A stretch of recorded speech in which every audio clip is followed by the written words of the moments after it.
You're listening to Stories to Create with your host, Cornell Bunting.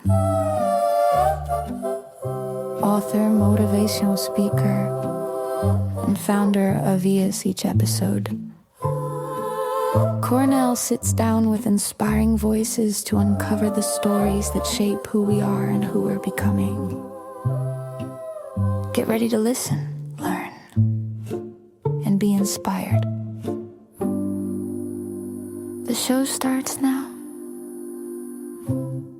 Yes. Welcome to another episode of Stories to Create podcast right here at ES Club. I'm your host, Cornell Bunting. I am so excited today because we have the lovely doctor in the house. I got to tell you guys before we dive into all that.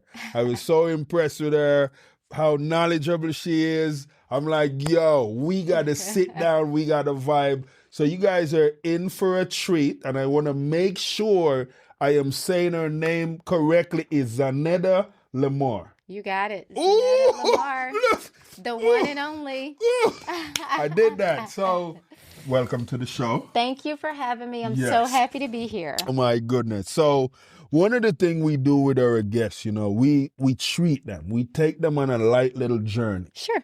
And so what I would love for you to do is tell our guests, our listeners, where you were born, where you grew up. Sure. So I'm from Louisiana. Okay. Yeah, I'm from Louisiana. Okay. Love my state. Yes. Anyone who knows me knows I'm from Louisiana. So we have to start there. Yes, I love that. We have to start there. Yes.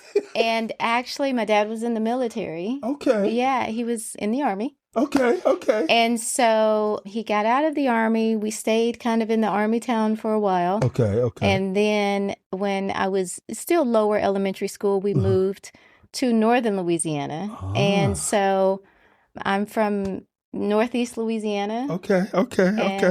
And so we stayed in Louisiana. We stayed in Louisiana. Now, because your dad, got that military background. Yeah. Was he rough with you? No. Okay. That was good. Actually, my dad is the epitome of a dad. Come on. I'm serious. Wow. And I'm not like embellishing. Yeah. I really feel like if everybody had a dad like my dad, we'd be good. We'd be good. Like, I have the pleasure of really, I think, and I may be overspeaking, but for a girl, the first man that you fall in love with, I think, is your dad. Yes. This is true. Yes. Right? Yes. And so he never treated me like a princess. Okay. Right? My dad, he made us, like, we would take out the trash. Yeah. He was, he had me mowing the grass one day. Come on. He wanted you to know to do things. It was what it was. Yeah. And so he and my mom have a very special relationship in that she is fiercely independent. Oh, wow. Okay. Like strong, independent. Yeah. So she showed me independence. Okay. But also showed me like how to be a wife. That's beautiful. It really is. And I didn't realize that that's the biggest flex that you can have. Oh, definitely. Is that combination. Understanding what that combination. Like my dad is a calm, steady force. Okay. Right? Like he's quiet. Yeah. But when he speaks, it's like, you listen. Right. And if he were upset, then I was like, man, somebody did something. Yeah. My mom, now, if she get upset, like I have to hear both sides of the story, Yeah, it's a whole different. It's a whole different. So you probably kind of grew up maybe more towards your dad. It's interesting. So my sister is the daddy's girl. Come on. And it's interesting. Wow. My sister is, to this day, because now, like my dad, he's getting older and having some health problems. Yeah. And if there's a problem, we'll call my sister and say, handle that. And we know it's handled. That's awesome. But I will say that like my husband now has similarities of my dad. Okay.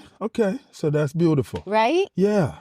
Look at you. It's really look at God, right? I like that. Look at God. He did that. I like that. I like that. Now, in school, did you like sports or? Love sports. Yeah? Love sports. Okay. Yeah, so in high school, I ran track. Okay. So I ran all the relays. I mean, we were all state. Okay. I ran in college for a little bit, but then I quit because it was a different experience. Okay. I think in high school, when you play sports, and this was just for me, it's the love of the game. Yes. I loved the smell of the track. Right. I just loved being there. Yes. And I actually couldn't imagine my life without a track in it. Wow. Yeah. And then you grow up and things are different. In college, it felt like more work. Yeah. So, I'm from another country. So I had to do a test to pass the test to become a citizen here. And one of the places that they have in that paper that you had to study was Louisiana.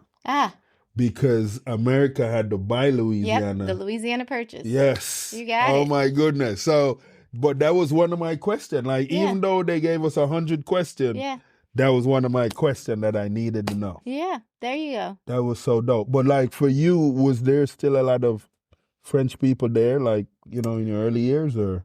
So, Louisiana is broken up into parts. Yeah. Right? Yeah. So, you have Southern Louisiana and Northern Louisiana. Right. And it's kind of two different worlds sometimes. Yeah. So, I mean, the French culture and the Cajun culture, you'll get a little bit more the further south you go. Oh, okay. Wow. But anyone from Louisiana is very proud to be from Louisiana. That's amazing. That is amazing. Now, how close is that to where you were to New Orleans? A couple hours. Okay. Yeah, just a couple hours. Have you ever gone to do the partying over there at what do they do over there? The Mardi Gras? Oh, Mardi Gras and everything. Louisiana is interesting. So it's a good time, it's good food, it's love. But I've never been a super party girl. Okay. I've always known what I wanted. I always known I've done the things and gone to the festivals. Yeah. But I like to chill out. You just chill, Well, and then too, I've been so focused for so much of my life. Okay. Right? So I knew I wanted to go into medicine. Okay. I knew what that needed to look like for me. Right. And then, you get married, you have kids. Yes. And then, that's life. I got to ask you, because going into medicine, when Jerry Curls was out, when Jerry Curls was out. Okay. I did not have a Jerry Curl. You did not? I did not have a Jerry Curl. I missed the Jerry Curl phase. You did, I did. I successfully, amazing. But I did. My sister had one of those.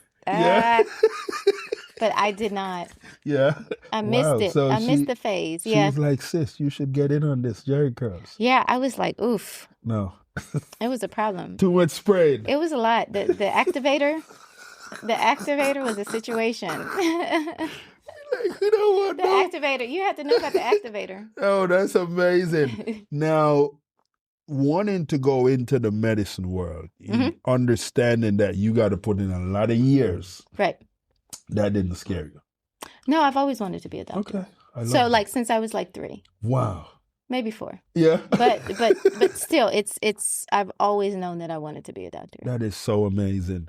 Now, a lot of people are saying they never really understood when you got to go do the residence. Right. It's true. And all that stuff. Why is that so confusing for some? Stay with us. We'll be right back.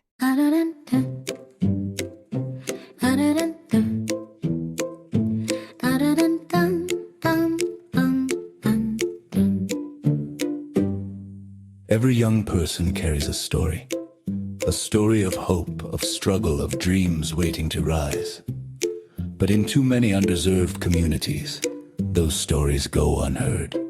At ease, Inc. Everyone has a story. We believe every voice deserves a chance. Through mentorship, empowering programs, and storytelling workshops, we help youth discover their purpose, strengthen their mindset, and build a future they can be proud of. From classrooms in Jamaica to communities across Southwest Florida. ES is changing lives, one story at a time. but we can't do it alone. Join us, become a mentor, volunteer, donate, help us fuel the next generation of leaders, creators, and change makers. Visit ahazink.org today, because when you help a young person share their story, you help them change their world.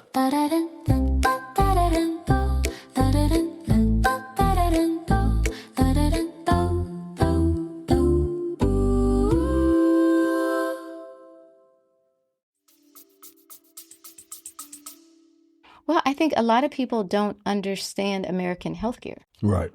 And actually, I didn't understand a lot of it until I went into medical school. Right. And then I did not grow up having a pediatrician. I didn't. The only way I accessed healthcare was when we would go to the emergency room. Right. So, or if we got shots, we would go to the health department. Right. So when I got into medical school, I was like, oh, people have a doctor they can call up and say it's a problem? Right. Really? Yeah. And even with training, I mean, you know a little bit and you understand a little bit.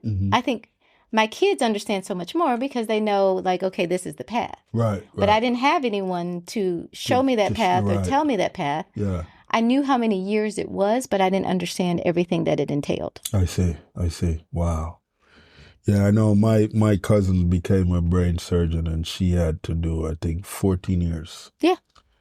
So, yeah. I mean, that's pretty much the way it shakes out. Yeah. Because, I mean, I did 4 years of med school, 3 years of internal medicine, and then another 3 years of fellowship. Okay. You know, and then plus you add the 4 years of undergrad. Right. That's So normally after fellowship, though, you're pretty much in. Yeah. Okay. Yeah.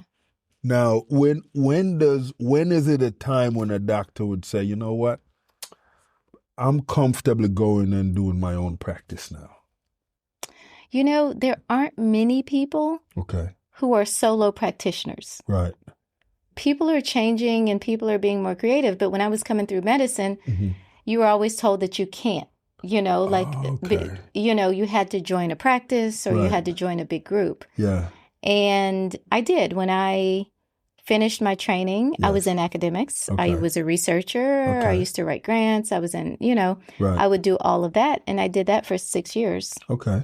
Before I went into private practice. Oh, wow. Okay. So you already had a lot of that experience and know what you needed to do. Right. Wow. You know, so we met back, you know, when I had to be a part of hosting a gala in Naples that had to do with second opinion. Right. And, you know, what that looked like for individuals that sometimes they question the first option that they have. Right. Right now, and I know with a lot of people that, you know, seeing different physicians and stuff, some of them are still confused because they're like, well, I don't know if my doctor really know what they're doing, or why you feel people are feeling like that right now. Well, there's a lot of distrust. I mean, I think there's distrust in healthcare, but there's just distrust. Right. And so I think, unfortunately, medicine has caused that. Yes. I mean, sometimes our reputation is not great. Right. If you think about the legacy of healthcare, especially in America, not just America, but especially in America, I mean, it hasn't been great. Right. Especially towards people of color. Right. This is true. We know that, and it's well documented, and so there's also a lot of mistrust because of the way the system is set up.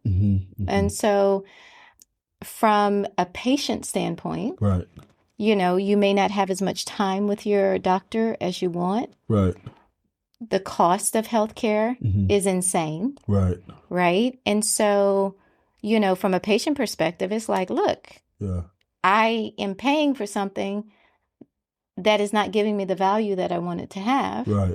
From a physician standpoint, I mean, reimbursements are down. Right. You're fighting with insurance companies. you want to spend more time with patients and maybe you don't have it. So there's a push coming from behind that a patient can't see. Right. It's almost like a bad relationship, right? Yeah. And, you know, he's going through something, she's going through something. Right. And it's you're not able to meet the way that you want all the time. You know, and I don't want to just put it out to say there's rumors have it that the medicine world, pharmacies are really drives the functionality of how the doctor treat a patient, or what does that look like? You know, a lot of people see it that way, right? That, you know, a lot of people say like, oh, you know, perhaps the doctor is making money off of X, Y, or Z. Right. But they're not. Oh, wow. Right. And so, and some people, you think, I mean, honestly, sometimes when you really like boil down the math, after you've seen a patient, you may get $30. Come on. Right. And so it's because it's all these hands that are involved as well. All these hands, right? Man. Yeah. And so there are so many middlemen who are profiting off medicine. And a lot of people also say like, oh, it's the physician salaries. Right. Physician salaries have not changed in like 20, 30 years. Seriously? Right? It is not going up with inflation. Wow. So now don't feel sorry for nobody's starving, okay? Nobody is starving. Don't. Yes. But there are, the system is so cracked that you need fundamental shifts in how we think about it. Yeah. You know, so especially in Southwest Florida. I mean, I mean, there's so much now that seem like states all function different. Would you agree with that? Yeah. So a lot of the medical, because I've even noticed, like, because here in Southwest Florida, we have NCH and Lee Health as the two big. Right.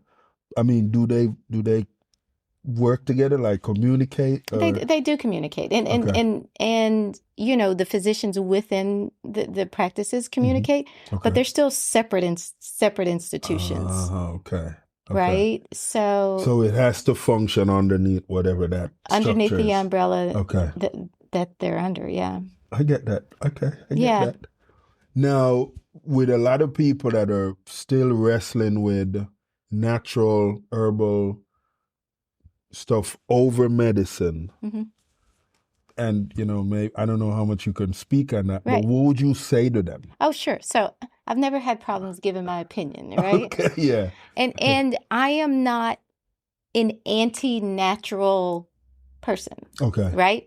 But the things that we know, some of the things that I see is that people are not doing the things that we know we need to be doing. Right. We know you need to exercise. Yes. Like it's you can take 60 supplements all day long. Right. But if you sit on the couch all day, what's the point? This is true. Right? So it's like we're doing things that don't make sense. Right. I've seen people who will vape all day and take 60 supplements. And it's just, it doesn't make sense. Yeah. You need to exercise. Yes. You need to eat healthy. Right. This is true. I mean, that helps with everything from cancer to heart disease to diabetes. Yeah. And honestly, it's the cheapest thing that you can do. Look at that. Did you guys hear that? It is the cheapest thing that you can do. Yes. But what's happening right now, and I know we didn't get into it, but I'm an oncologist. So I'm a cancer doctor. Yes. And so I see, you know, what's happening from a cancer standpoint. And one of the things that alarms me the most is the amount of misinformation. Right. The amount of misinformation that people are saying is the gospel truth. Right. And it's just not true. It's not true. I mean, I have people who don't want to get mammograms. Okay. Because they say mammograms cause cancer. I'm like, you got to be kidding me right now. I mean, and so then we're diagnosing cancer at later stages because we just didn't do a simple test. I have people now, recently, who don't want to do colonoscopies. You know, and I feel that's a huge topic to touch on a little bit, because we've even lost a few influencers that people have, watched even in movies and stuff. Right, like Chadwick Boseman, right? Black Panther. I mean, it's heartbroken. I never watched Black Panther 2. No? I couldn't take it. Right, I could not take it. It's yeah. like my family's like, you still hadn't watched Black Panther 2, y'all. I can't deal with it. Yeah, because, he set the stage. He set the stage. And so the thing that's very, very sad is that, one, we know that we are seeing colon cancer in younger people. Okay. This is a fact. Yes. This is a fact. We are seeing colon cancer in younger people. We also know that colon cancer is one of the cancers that can be prevented if you have a colonoscopy and you have a polyp removed. Really, the time that it takes from kind of the start of a colon cancer to becoming a colon cancer, we think is about 10 years. Oh, wow.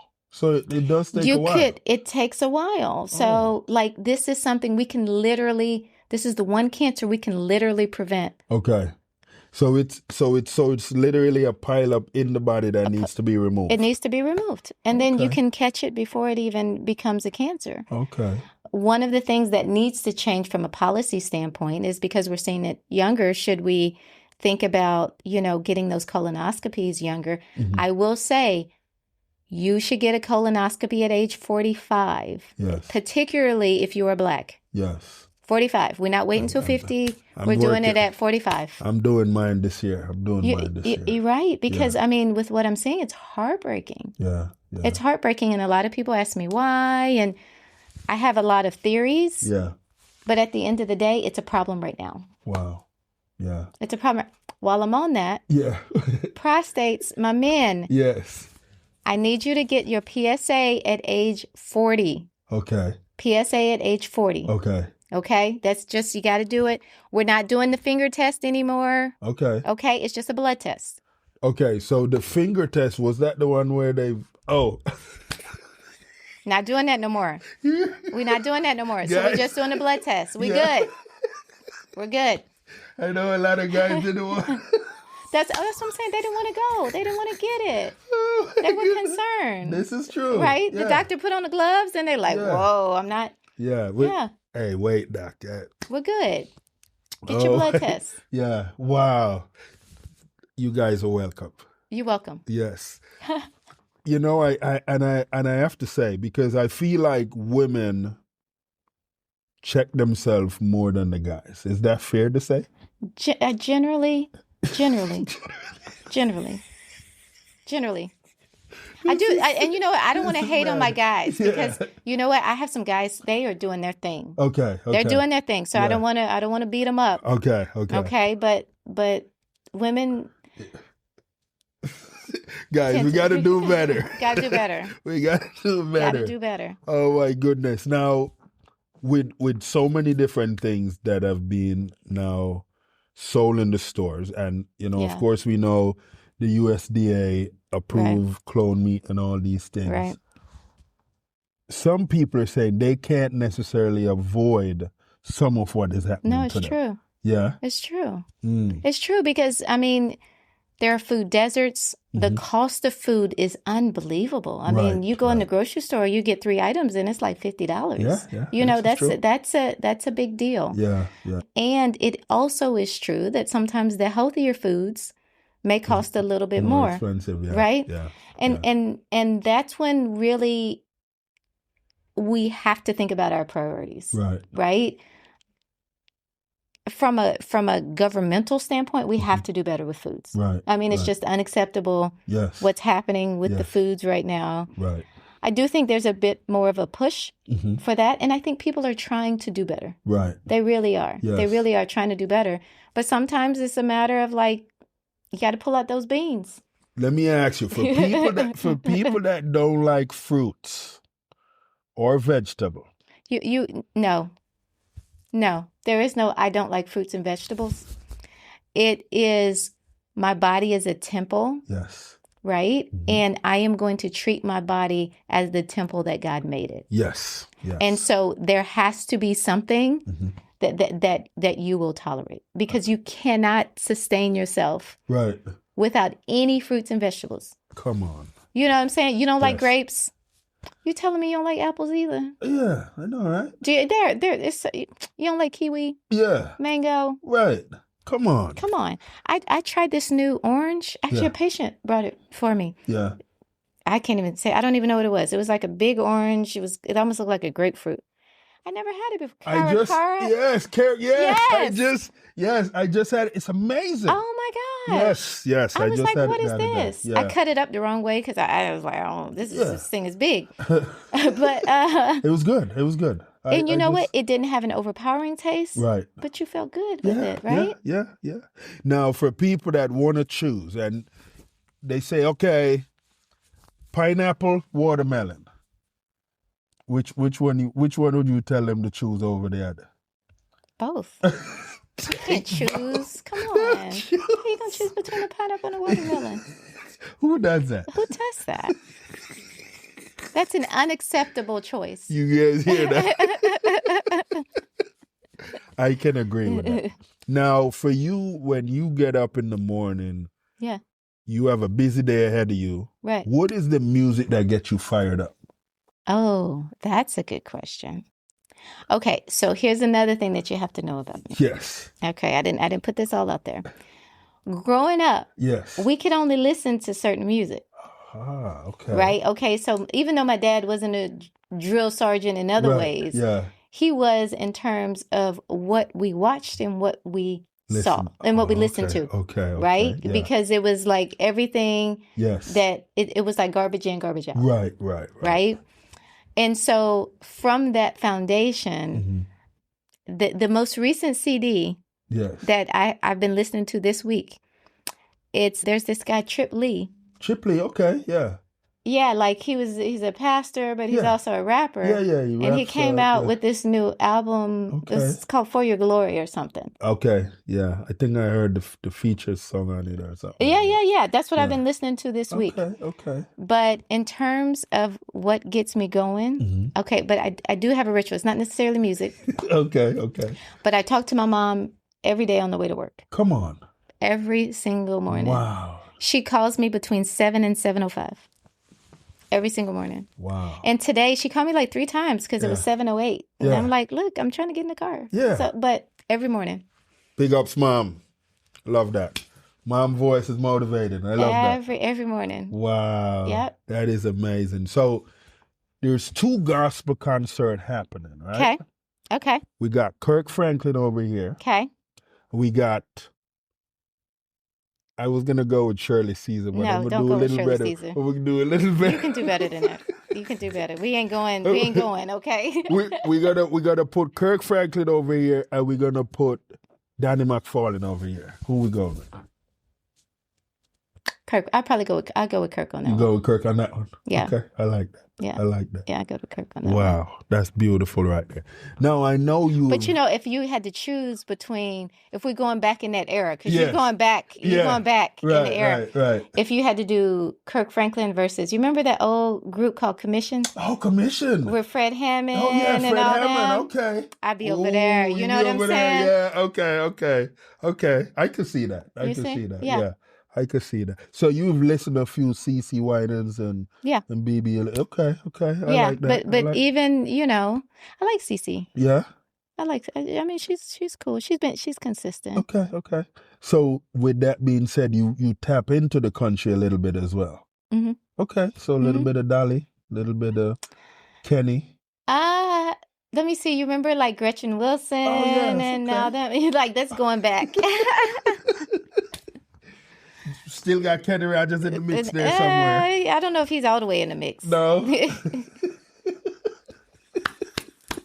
I like that though.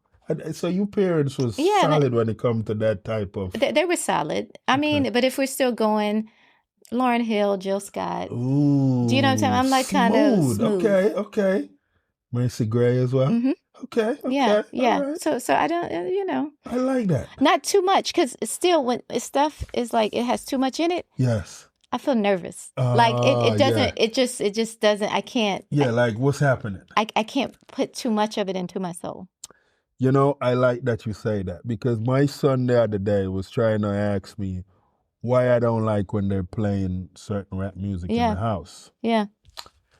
And I was like, first of all, if I can't understand like a sentence of what they're saying, right, Come on. Right. Who want to? Right. What if I just spend 3 minutes listening to you? Just took 3 minutes of my time. Right. Right. So I totally understand that. And I think we're very spiritual beings, yes, right? Yes, you know? yes. I think a lot of people are still trying to understand that, and I know that could be a little heavy for some people because I don't even know how you would touch on that a little bit. It's okay, but we can go there. The spiritual realm for people to understand how we function, and we do have spirits as well that supposed to be directing us. Right. But there's a lot of people that don't necessarily understand that. They're saying it doesn't make sense. What would you say to them? I would say, I don't know if I would try to convince them. Right. The thing that I would say is that I am guided and have lived my life based on direction. And it's always been that way. Yes. I mean, if we want to go deep, when I was a child, someone said over me that I would be before great men. Wow. This was like infant. Yes. Right? Yes. That was beautiful. It's as true as can be. Yes. Right? Yes. Who knew that one day I would be in Naples? Right. And I have encountered and met unbelievable people. I've been, it's just definitely. Only doors that God could open. Right. And so all of the steps, especially the major steps in my life, I think have been directed by God. Yes. And so I have done more things based on dreams. Right. And based on I don't think this is the right way to go. I like that. And so call it what you want. Yes.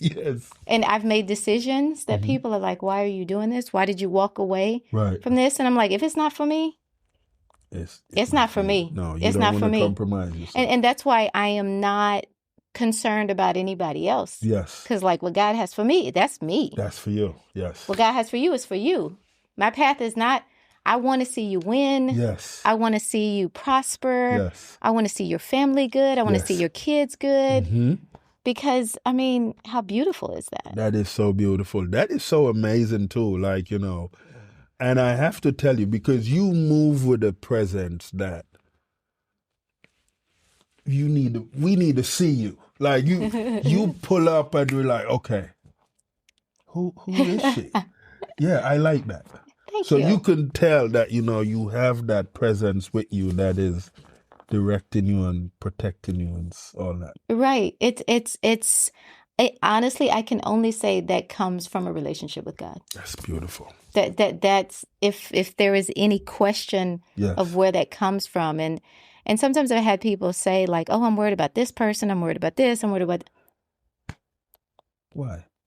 Yeah. There is one person whose opinion matters. I seek. Oh, thank you for doing that right there. Hey, you guys are welcome again. Chaps.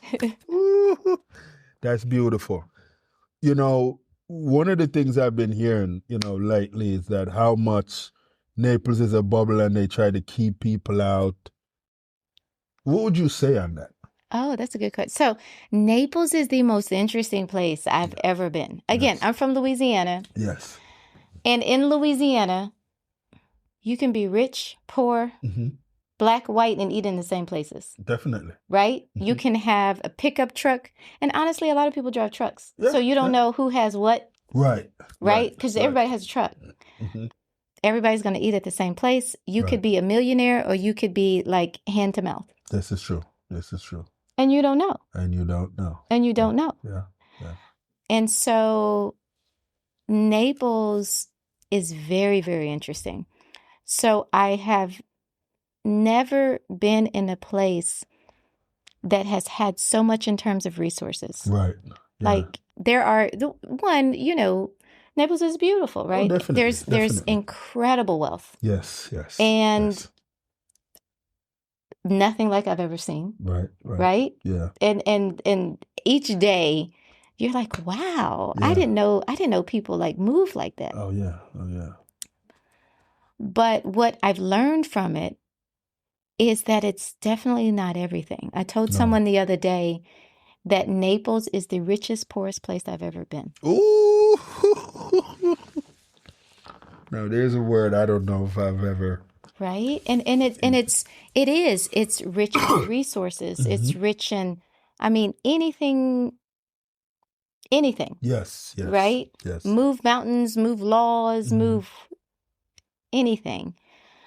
But what I've also learned is that you cannot buy health. Right. You can't. You cannot buy peace. Right. You cannot buy just joy. Yeah. Right? And so in the people, I must say I am enamored. Yes. By the people who are able to have it all, yes. quote unquote. Yes. And still be content. Yes. Yeah. Because there's that scripture in the Bible that it's harder. Oh yeah. For it's easier to go through the eye of a needle. Right. Yeah. And I always wondered about that. I was like, why? Like, why is it so hard? But when you don't have to depend on God for anything, right? That's a tough place to be. That is a tough place to be. It's a tough place to be. Oh my goodness! I'm glad you touched that. Because I had this brother. I'm still call him brother. He reached out. Well, a young lady that know about what I do with my Tuesday group. I have guys that I meet with. We do Bible study. We try to hold each other accountable and stuff. Okay. And she said to him, she had just sold him a house, I don't know, for like 5-point-something million, whatever. Yeah. But she said he's miserable. Yeah. And she said, why don't you connect with Cornell? Yeah. And he texted me. Yeah. And I said, hey, I would love to have you come to the group. This was maybe a year and a half ago. Okay. He has never came to the and one time he reached out, he was like, I am so unhappy and all these things. And I want to say to him, bro, you're making you unhappy. Like, correct. We're trying to tell you, come to God. But I don't know. Correct. And it's fascinating. Man. It really is, because, I mean, you just think about, like, wow, you have everything. Right. You have everything. Like, why? What are you upset about? Yeah. Like, did the yacht run out of gas? Yeah. Like, what happened? But it's not. It's a prison of sorts. Yes. And it's interesting. Yeah. It's interesting. Having said that, yes. On the flip side, one thing that I also say about Naples is that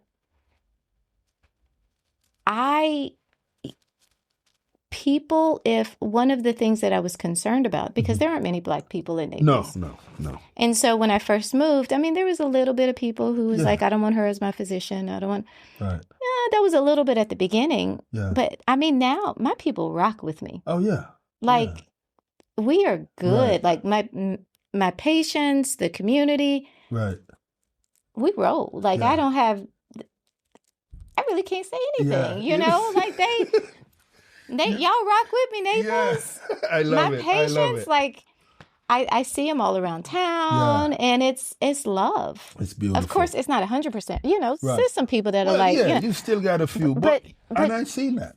But generally, I mean, even think about the person who brought me oranges. It's just like, I wonder if Dr. Lamar had them oranges before. Yeah. Yeah, I love that. Right? I got to say, though, because of, just even how we function in this space now. And, they say everyone is for the time that they're in. Right.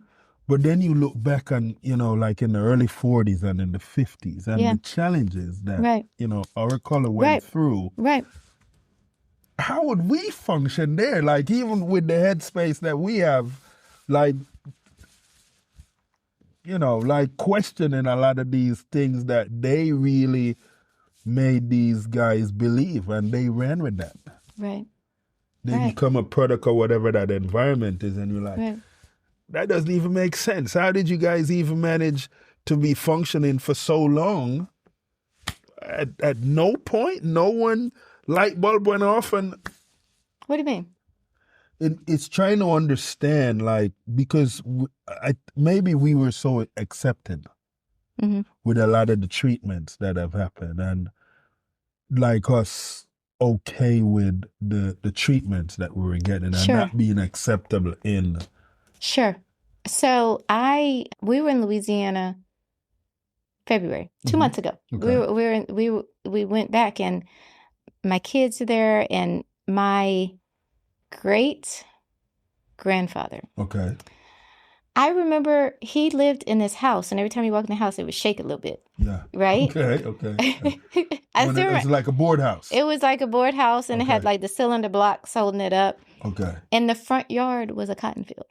Wow. Front yard was a cotton field. And it wasn't until later on, and I was like, wait a second, it was a plantation. It was a plantation. It was. It literally was a plantation, right? Wow. His front yard was a cotton field. Oh, my goodness. And so we were talking about it, and my mom was like, oh, let's just drive over there. Yeah. And because it's like 15, 20 minutes away from the house. Right. So we drive over there. And of course, his house is not there anymore. Okay. But you see like the acres and acres and acres of fields, right? Yeah. So he was a sharecropper. Oh, okay. Right? And so like, his parents were slaves. Okay. And so the only way that he could make a living was to stay on the land and sharecrop the land. Wow. Right? And so we just keep driving, and we just see, I mean, we're still driving, and it's still like, and that's what they have to toil and do. And it was just like, there was no choice. Right? Yeah. One, but then to think of, I think we are their answered prayers. This is true. I can agree with that. Yeah. And we have more information at our fingertips now, and we have more access. Right. They didn't have that. They didn't have it. They were doing the best that they could with what they had. They were doing the absolute best they could. One of the things I heard that was really mind-boggling, there was a time when they did not think we were humans. They had us at a percentage. Mm-hmm. And I was like, what? Yeah, 3/5. Who came up with that? But that's... Yeah. Wow. But I think as a human race, we've always tried to separate each other. Yes. Right? And we've always, generally, I think that's too, because you're not walking in your own path with God, you know? Yeah. Like, if you're comfortable with who you are, yes. I don't care. You do your thing, I do my thing. Yeah. It's not, I take from you and you take from me. Right. One of the biggest things now, like even with the way a lot of individuals act, some of these, I guess, Black influencers that have made it are getting to a point where they say, you know what, you're successful. Why are you guys not helping some of the other people that are not successful? Right. Same color. Right. But it's like those people that have gotten an opportunity to go through the gate, either close the gate behind them or they don't feel everyone should have access. What would you say on that? Like, one of the reasons why and I think some people would say we're still considered at the bottom of the totem pole because we're not united as how a lot of the other races are. Mm-hmm. So I do think sometimes when you are trying to make it, whatever it is, right, there's so much pressure. Yeah. Because one, you have to be the ideal person to be able to fit and sit in some of these spaces. Right? That's a heavy load. That is a heavy load. It's a heavy load. Yeah. And so I have seen a lot of people flounder just because every day they're getting beat up at work trying to make it. Yeah. Then you're getting beat up by the community because it's like, why are you not doing this? Right. And it's this extra tax. Yeah. And you're like, look, I'm trying to, and then you still have kids, you still have, Right. It's like, look, I'm still trying to make it myself. Yeah. Right. To establish something to be able to, reach back as you're leaning forward, Yeah. it's tough. Yeah. It really is. It really is tough. And then it's also like sometimes it's what does that extra help look like? Right. Yeah. I like Right? that. Yeah. Because I mean everyone's not cut out to lead a Bible study of men and work and do a podcast and do this and do that and do that, right? And be a good spouse and be a good parent. Right? Yeah, there's a lot. It's a lot. It's a lot. And so I think one of the things, especially and I'm just now thinking about a Louisiana community, right? Because I always got to bring it back to Louisiana. Yes. One of the things that I think that we lost, and I'm just saying that like as an African American community, was that when there truly was community, people were like in the same neighborhoods, right? The doctors, the dentists, the teachers, the people who had no jobs, the people who will never get a job, they all lived in the same community. Yeah. So even if you didn't have maybe your home was broken, you were able to see like, oh, you know what? I want to be like them. Yeah. I don't want to be like, you're able to see it. And so it's not too far off. Right? Yeah. And so, or even with sports, right? Like you were like, okay, I can use this as an opportunity to make it. Right. I've thought long and hard about what that looks like and how you serve your community in a way that's honoring. Yes. Such that you don't leave it behind. And I don't know. I don't know what the right answer is. Right. I do know that people now are very, very interested. And now there is so much information that even if you do come from a broken home or you come from a bad environment, there are still people that you can look to see. Come on. You know? Yeah. But I don't know the answer to that yet. Because, I mean, you can even say, like, never in a million years did I ever think that I went to an HBCU. Right? Like, I went to, like, Martin Luther King Elementary. Like, I went to all black settings, right? Yeah. Would think I would be in Naples. Right. That was not on my bingo card. Anything is possible.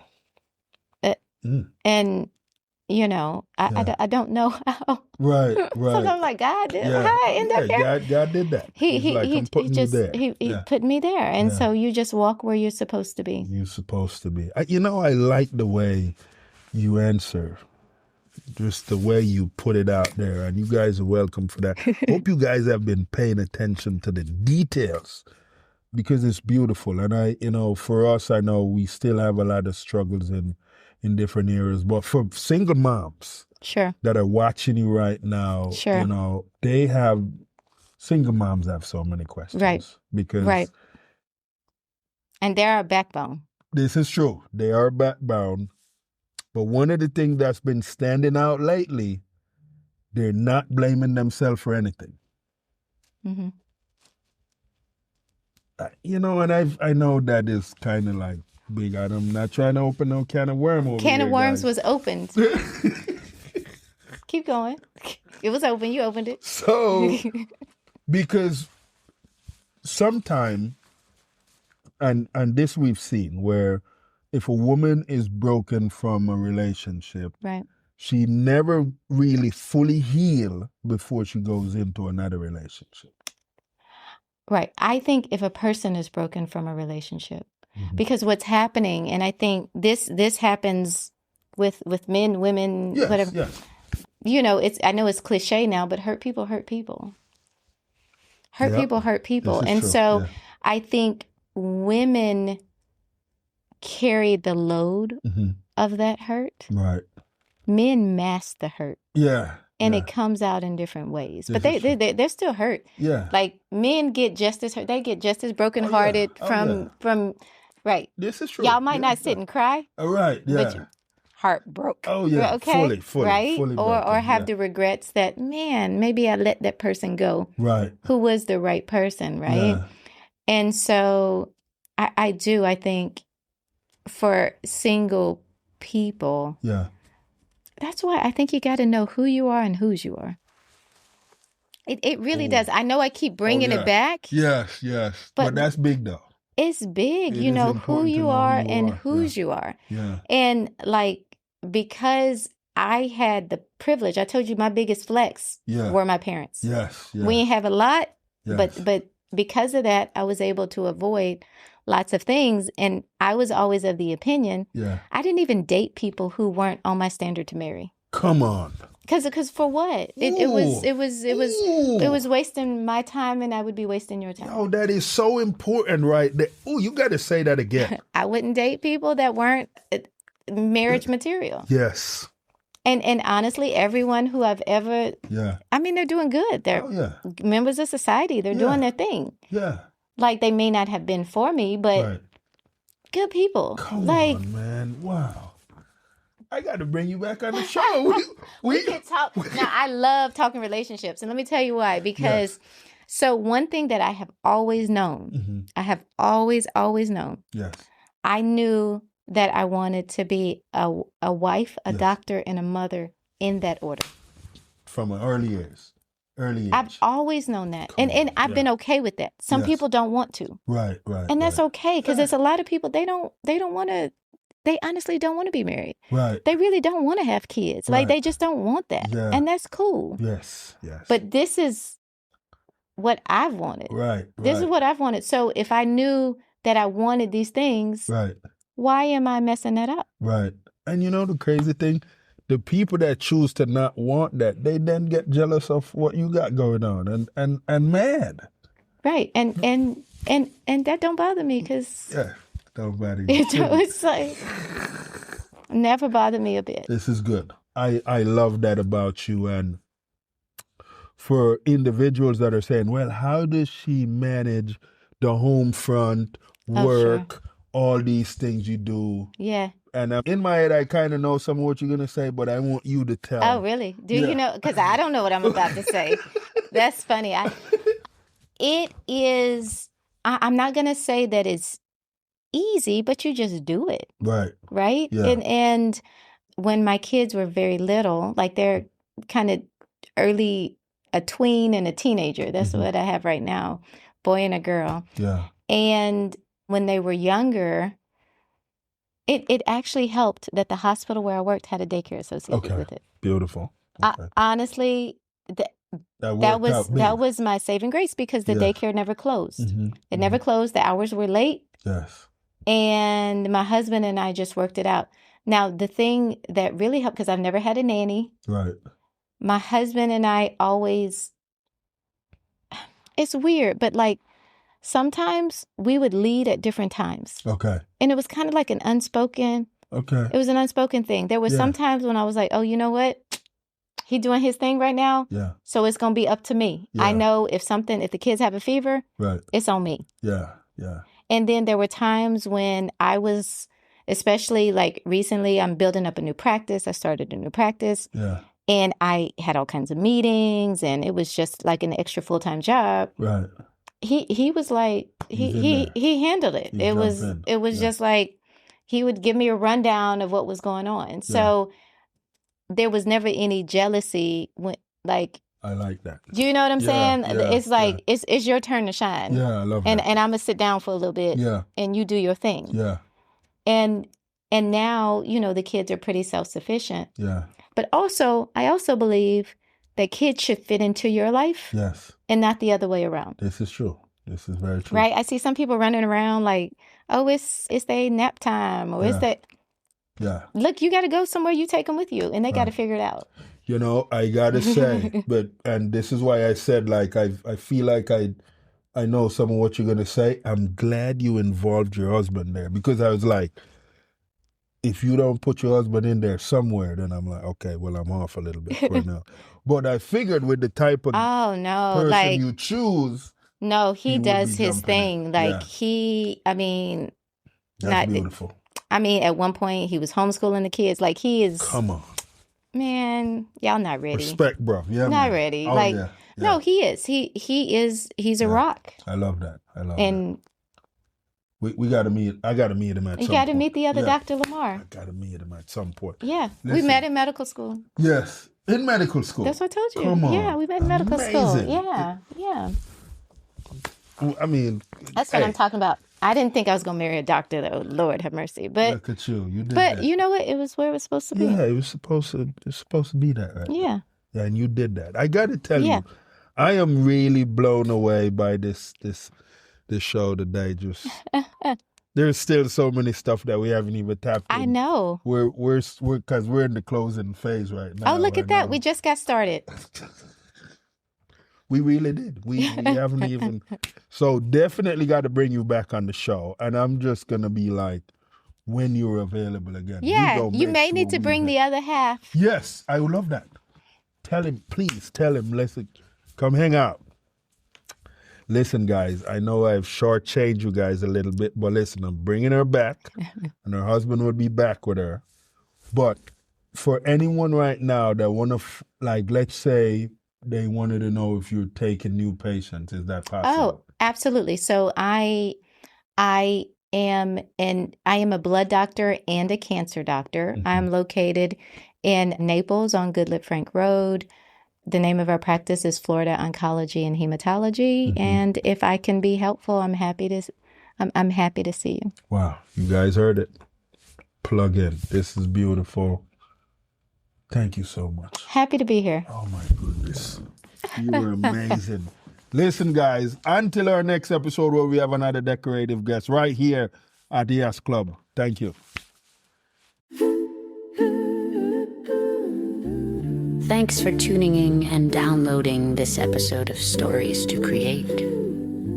We appreciate you being part of this growing community of storytellers and listeners. If today's conversation inspired you, please share the show with friends, family, or anyone who could use a little motivation in their journey.